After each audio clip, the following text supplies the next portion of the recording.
ఆరోగ్యశ్రీ ఎంతో మంది లక్షల మంది పేద ప్రజల ప్రాణాలు కాపాడడానికి ఆనాడు ఆ దివంగత మహానేత డాక్టర్ వైఎస్ రాజశేఖర రెడ్డి గారు ఈ పథకాన్ని ప్రవేశపెట్టి ఎంతో మందిని బ్రతికించారు, ఆదుకున్నారు, ఈ రాష్ట్ర ప్రజల్ని కాపాడారు. ఇలాంటి ఒక గొప్ప పథకం దేశానికే ఆదర్శంగా నిలిచింది.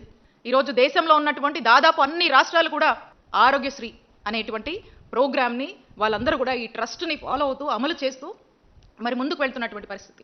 ఆంధ్రప్రదేశ్లో ఆరిజిన్ అయినటువంటి ఈ గొప్ప పథకం దేశానికి ఆదర్శంగా నిలిచినటువంటి పరిస్థితుల్లో ఈ రోజున కూటమి ప్రభుత్వం వచ్చాక అసలు ఈ ఆరోగ్యశ్రీనే లేకుండా చేస్తూ ఉన్నారు. హైబ్రిడ్ మోడల్ అంటున్నారు, అదేదో ఇన్సూరెన్స్ మోడల్ అని మాట్లాడుతూ ఉన్నారు. ఈ ఎక్కడ లేని మాడ్యూల్స్ అన్నీ కూడా చెప్తూ ఈరోజు ప్రజలకు చక్కటి ఫ్రీగా అందేటి వైద్య ఆరోగ్య సేవల నుంచి దూరం చేస్తూ అనేక ఇబ్బందులు పాలు చేస్తూ ఉన్నారు.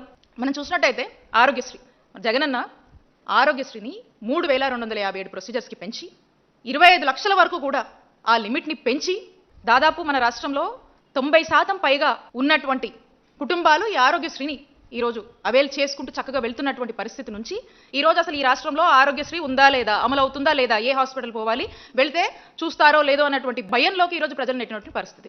మా నాయకుడు జగన్మోహన్ రెడ్డి గారు జగనన్న ప్రభుత్వంలో బ్రహ్మాండంగా ఈ ఆరోగ్యశ్రీ ట్రస్ట్ కింద 3600 కోట్లు సంవత్సరానికి మనం ఖర్చు చేస్తూ గొప్పగా ఈ ఆరోగ్యశ్రీ పథకాన్ని, ఈ ప్రోగ్రామ్ని మనం అమలు చేసినటువంటి పరిస్థితి.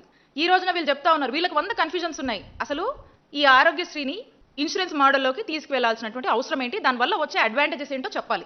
ఏదైనా ఒక జబ్బు వచ్చి ఆ హాస్పిటల్కి వెళ్తే ఫర్ సపోజ్ ఒక 2 లక్షలు ఖర్చు అవుతుంది, 2 లక్షలు ఖర్చు అవుతుంది ఆ జబ్బు నయం కావడానికి అని చెప్తే అందులో 50,000 ఆరోగ్యశ్రీలో ఈ ఇన్సూరెన్స్ మోడల్లో మీకు లభిస్తుందండి అని చెప్తే ఇంకో 1,00,000 ఎక్కడి నుంచి ఈ వ్యక్తి పెట్టుకోవాలి, దీనికి ఎవరు రెస్పాన్సిబుల్ తీసుకుంటారు? ఇలాంటి పరిస్థితులకు ఇలాంటి కన్సర్న్స్ ఉన్నటువంటి ప్రజలకు ఏం సమాధానం చెప్పాలనుకుంటున్నారు ఈ కూటమి ప్రభుత్వం?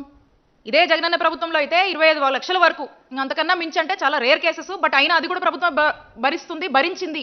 మరి అంత ఖర్చు అయ్యేటువంటి పరిస్థితి ఉంటుంది. మరి అంత ఖర్చు చేస్తూ ఆ ఇన్సూరెన్స్ మోడల్కి, ఈ హైబ్రిడ్ మోడల్స్కి వెళ్లాల్సినటువంటి అవసరం ఏముందో చెప్పాలి మీరు. 3,600 కోట్లకి 5,000 కోట్లకు పైగా అవుతున్నటువంటి బడ్జెట్. ఆ మధ్యలో నంబర్స్ ఉన్నాయే, ఆ 1,500 కోట్లు 1,400 కోట్ల వరకు అవి ఎవరి జాబ్లోకి వెళ్తాయి? 4,000 కోట్ల వరకు కూడా మీరు చెల్లించాలి. ఒక 600 కోట్లు ఏదో చెల్లించి వాటికి ఇవ్వకుండా వాటిని వదిలేశారు. ఈరోజు నానా ఇబ్బందులు పడుతున్నాయి నెట్వర్క్ హాస్పిటల్స్. ఈరోజు పేషెంట్స్ వెళ్తే చూడటంలా. ఎందుకు చూడటం లేదంటే బిల్లులు రావాలి ప్రభుత్వం నుంచి, మీరు చెల్లించట్లేదు, వాళ్ళు ప్రజల్ని పట్టించుకోవట్లేదు. డబ్బులు ఉంటే చూపించుకోవాలి, లేదంటే లేదు, అప్పులు చేసుకొని చూపించుకోవాలి. పేదవాడి పరిస్థితి ఇది.